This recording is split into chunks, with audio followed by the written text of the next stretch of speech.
Hello, good morning! Nakainom na pala ako ng kape guys. Ito yung ginagawa ko sa araw-araw sa tuwing umaga.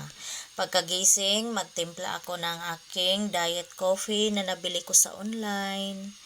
Tapos, simpleng exercise, yung upper body lang kasi ayaw ko lumiit yung legs. Gusto ko yung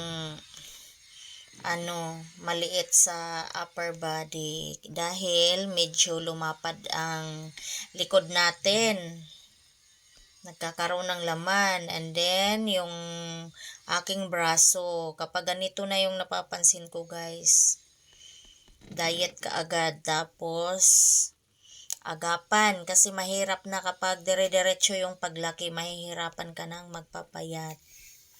Ganyan lang yung ginagawa ko, mga 30 minutes akong mag-exercise ng ganyan, upper body, tapos mag-jogging, mga 1 hour or 30 minutes din doon sa park. Pag uwi, dadaan ng palengke. Dadaan ako ng palengke para mamili ng aming lulutuin para sa breakfast, lunch, tapos dinner, ganyan. Araw-araw akong namamalengke mga langga. Pagkatapos kong mag-jogging sa park.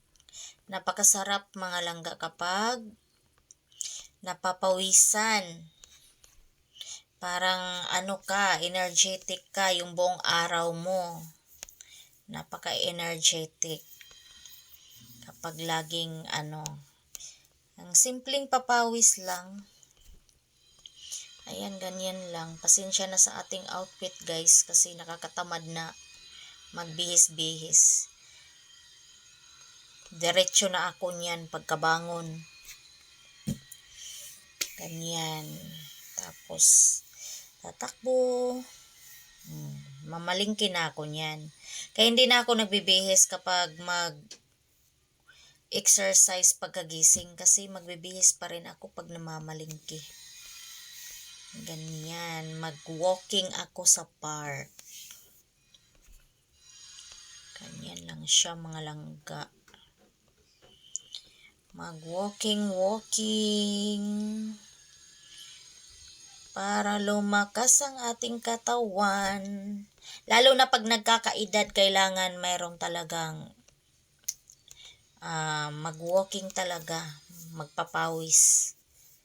Nasa 40s na tayo, so kailangan na natin ang kunting ehersisyo. Dahil pag hinahayaan, unti-unting manghihina yung katawan.